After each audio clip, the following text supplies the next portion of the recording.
આખા સમગ્રની કાર્યક્રમની શરૂઆત કરવી છે ને એ પહેલા એક સરસ મજાનો મારે કાલ્પનિક પ્રસંગ આપને કહેવો છે કે એક વખત ભગવાનને અને એક માણસને સંવાદ થાય અને ભગવાન પૂછે, આ દુનિયાની અંદર સૌથી વધારે શક્તિશાળી શું? એટલે માણસને અંદરથી એવું થાય કે જો હું ડાયરેક્ટ કોલર ઊંચો કરીશ ને એટલે ભગવાન એમ કે તું બંધ થા, તારું નામ નથી લેવાનું, એના સિવાય બોલ. એટલે એ માણસે એવું કીધું કે લોખંડ, જેની ઉપર જગતના કેટલાય સરસ મજાના પવિત્ર કાર્યક્રમો છે જે જગતના મંચની અંદર થાય છે. આ લોખંડ દુનિયાની અંદર સૌથી વધારે શક્તિશાળી. તમારા મનની અંદર તો વિચાર આવતો છે ને, સોનું ચાંદીબેન કેમ નામ ન બોલાય? પણ લોખંડ છે ને, એ માણસ એવું કે સૌથી વધારે શક્તિશાળી તો કે લોખંડ છે. ભગવાને તરત કીધું કે આગ છે ને એ લોખંડને ઓગાળી શકે. માણસે તરત વિચાર બદલ્યો, તરત એવું કીધું ભગવાન આગ છે એ વધારે શક્તિશાળી છે. ભગવાને તરત એવું કીધું પાણી પડે ને, વરસાદના ટીપા પડે ને તો એ આગ ગમે એવી હોય એને બુઝાવી શકે. માણસ તરત એનું સ્ટેટમેન્ટ બદલ્યું, ભગવાન વરસાદ પાણી છે ને સૌથી વધારે શક્તિશાળી તો કે એ છે. ભગવાને તરત કીધું કે ધોમ ધકતો સૂરજ હોય મધ્યાહને તપતો, એના કિરણો એની ઉપર પડે એટલે ગમે એવું પાણી હોય ને એને સૂકવી નાખે. એટલે માણસે તરત એનું સ્ટેટમેન્ટ બદલ્યું, ભગવાન આ સૂર્યનારાયણ છે ને સૌથી વધારે શક્તિશાળી તો કે એ છે. તમારું સર્જન રહ્યું ને. ભગવાને તરત એવું કીધું કે વાદળું એક આડું આવે ને તો ગમે એવો ધોમ ધકતો એ સૂરજ હોય ને છતાંય તે એને ઝાંખો પાડી દે અથવા તો થોડીક વાર માટે એને અંધારું કરી દે. માણસે તરત સ્ટેટમેન્ટ બદલ્યું કે ભગવાન તમે એવું જ કહેવા માંગો છો ને કે આ વાદળું છે સૌથી વધારે શક્તિશાળી છે, તો આપણે અહીં બતાવીએ, સ્વીકારી લઈએ કે વાદળું શક્તિશાળી વધારે છે. એટલે ભગવાને તરત કીધું જે પવન બરાબરનો આવે એટલે વાદળા અહીંયા આવે ને તો એને ઉપાડીને અહીં મૂકી આવે. તમે હિલ સ્ટેશનમાં ફરવા ગયા હશો ને તો તમને ખબર હશે સૌથી વધારે શક્તિશાળી તો કે પવન છે. હવે સમજો આ વાત પૂરી થવાના આરે છે. ભગવાનની માણસ વચ્ચેની આ સંવાદ ચાલે છે કે સૌથી વધારે શક્તિશાળી કોણ છે, અને ભગવાનની સામે માણસ સ્વીકારે છે કે પવન વધારે શક્તિશાળી છે. એટલે ભગવાન એવું કે પવન ગમે એવો આવતો હોય એને બંધ કોણ કરી દે? એમ દરવાજા આમ બંધ કરે ને તો પવનને રોકી કોણ દે? એની ગતિને કોણ રોકે? એટલે માણસને તરત એમ કે હા હવે હું મારું નામ આપી શકું છું. એટલે તરત આમ કોલર ઊંચો કર્યો સફેદ કલરનો કે હા હું. કારણ કે ગમે એવો પવન આવતો હોય અને જેવો દરવાજો બંધ કરું એટલે એને રોકી દઉં. એ પવનની અંદર હું તાકાત, હું તો એને ફુગાની અંદર હતી પૂરી દઉં. આટલો બધો શક્તિશાળી તો કે હું છું. ભગવાન કે સાવ વાત તારી સાચી, તું છેલ્લા અંત સુધી આવ્યો કે શક્તિશાળી તું છો. તારી મૂછ હોય ને, તારી મૂછ એને ત્યાં વાકડિયા વાળી રાખ્યા હોય, તારી મૂછે આમ 17 સંદર તે લીંબુ ટીંગાડ્યા હોય ને છતાંય તારી મૂછ નીચે ન નમતી હોય. આખો સમાજ તને પૂછીને કામ કરતો હોય. કોઈ જગ્યાએ તું જા ને તો પ્રમુખ હોય, તો કોઈ ઉપપ્રમુખ હોય, તો કોઈ સંસ્થાના વડા તરીકેનું કામ કરતો હોય, તો બધા જ તને પૂછીને કામ કરતા હોય. તારી ધાક હોય સમાજની અંદર, તું પડ ને તો તારી આસપાસની હજારો માણસોની જગ્યા કરી દેતા હોય. પણ તું ઘરે આવે ઘરે તો તને ડર કોનાથી લાગે? આ તમે તાલી હું કામ પાડો છો?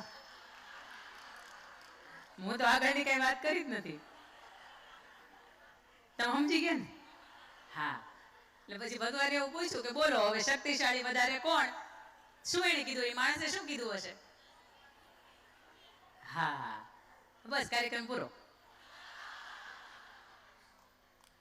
એ માણસે એવું કીધું કે ભગવાન આપની વાત હાવ સાચી છે. સમાજમાં એકે મંચ ઉપર મને માથું નીચું રાખવાનું મન ન થાય.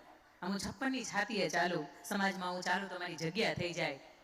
મારો માન મોભો એટલો, મારી મર્યાદા એટલી, પણ તેમ છતાં મારા જીવનની અંદર એ 4 શક્તિ છે કે જેની સામે મને ક્યારેય બોલવાનું મન ન થાય. મને એને સામે એમ થાય જ નહીં કે ક્યારે હું બોલું. જો કે બોલાતું નથી વાત અલગ છે, પણ એ પુરુષને એમ થાય છે કે 4 શક્તિની સામે મને ક્યારેય બોલવાનું મન ન થાય. એમાંની પહેલી શક્તિ એટલે મારી દીકરી, એમાંની બીજી શક્તિ એટલે મારી બેન, એમાંની ત્રીજી શક્તિ એટલે મારી પત્ની, અને એમાંની ચોથી શક્તિ એટલે મારી માતા. મારા જીવનની અંદર આ 4 શક્તિ છે કે જેની સામે મને ક્યારેય બોલવાનું મન થતું નથી. એને મન નથી થતું ને આપણે બોલવા નથી દેતા. બધું હરખું જ છે આમ જોઈએ તો. પણ માણસનો ભગવાનનો આ સંવાદ તમને મને એવું કે આખું વિશ્વ જો કોઈને સામે નભતું હોય તો એના માટે કદાચ 3 શક્તિ કામ કરે છે. સૌથી પહેલી માં જગત જનની, એના થકી આપણે સૌ છીએ, આપણે એ સૌ એના સંતાનો છીએ. બીજી માં કે જેની કુખેથી આપણો જન્મ થયો, અને ત્રીજીમાં ગૌ માતા કે જે પ્રકૃતિનું જતન કરે છે. અને 3 શક્તિઓથી જ્યારે તમે ને હું સરસ મજાના જીવનની અંદર આગળ વધી રહ્યા છીએ ત્યારે સહજ ગર્વની વાત થાય કે શક્તિ સ્વરૂપાની વાતો કરવા માટે તમે અહીંયા ભેગા થયા છે. હું એકલી બોલીશ ને તો તમે ઊંઘી જાશો, કારણ કે માણસને સાંભળવાની લિમિટ 3 મિનિટમાં પૂરી થઈ જાય. પણ કદાચ હું આ મંચ ન છોડી શકું, પણ હું આપને હોકારો આપું ને તો હોકારો ને પડકારો પાછળથી આપજો એટલે મને ખબર પડે કે તમે જાગો છો. બરાબર? હા, હવે આપણે વાતની શરૂઆત કરીએ. સૌથી પહેલી શક્તિ 4 હતી. 4 શક્તિની મારે વાતો કરવી છે. હવે સાંભળજો બરાબર કાન ખોલીને. મારે આ મંચ ઉપરથી જેટલી પણ વાતો કરવી છે બધી જ સત્ય વાતો કરવી છે. અને એકાદી વાત પણ જો તમને એમ લાગે ને કે મારા જીવનમાં ઉતારવા જેવી છે તો ચોક્કસ આ ઉમાપુરમને આંગણે જ્યારે આપણે અહીંયા ભેગા થયા છો ને આ મહિનાની છેલ્લી તારીખે, ત્યારે એકાદી વાત તમારા જીવનમાં લઈને જાજો. નહીં તો તમારા દેરાણી નહીં આવ્યો હોય ને તમે એમ કહેશો અંકિતાબેન કાલ હારું બહુ સરસ બોલતા હતા પણ બધું તારા કામનું હતું. સાસુબા ઘણા હુતા હશે એટલે તમને એમ થતું હશે કે બેન કાલ બહુ સારું બોલતા પણ તમે આવ્યા હોત તો કામનું હતું, મારા માટે કઈ કામનું નહોતું. પણ નહીં, મને આમ એકના મને ફેસ રીડર તરીકેની આદત નથી, પણ હું તમારા ચહેરા જોઈશ ને એટલે મને ખબર છે કે મારે કયા વિષયની પ્રસ્તુતિ આપની સામે કરવાની છે. આપ જેટલા પણ બેઠા છો ને એમાંથી કેટલી ટકા દીકરીઓ છે ખબર? 20% દીકરીઓ છે. અને એવી જ દીકરીઓ છે જેને અહીંયા આવવા જેવું લાગે છે, જેને ત્યાં આજની વાત છે ને મગજની અંદર વાગતી હશે ને એ તો લાઈવમાં નહીં જોવે. એ તો અમારા જીવન કે વિડીયો આવતા હશે ને તો એ સ્ક્રોલ કરી નાખશે, અંદર જીવન બ્લોકમાં નાખ્યા હશે કે બેનનું કામ જ એ છે. પણ ગર્વની વાત તો એ છે કે ઈશ્વરે કદાચ આ શરીરને નિમિત્ત બનાવ્યું છે કે કોઈ દીકરીને એવું લાગે છે કે નહીં બાપનું ઘર છોડતા પહેલા એક વખત વિચારવું જોઈએ. બાપનું આંગણું છોડતા પહેલા એક વખત એના હાથની અંદર મારા માટે જે ગરમ કેટલી ઉપાડીને જે ચાઠા પડી ગયા છે ને એક વખત મારે જોવું જોઈએ. બાપના વાઢિયા મારે પગના એક વખત જોવા જોઈએ. બાપનો તૂટી ગયેલો જે પટ્ટો છે ને એ મારે જોવો જોઈએ, કેટલા વર્ષોથી એને પટ્ટો નથી બદલાયો. બાપના જે 7 વખત હાંધેલા બૂટ છે ને એક વખત મારે જોવા જોઈએ.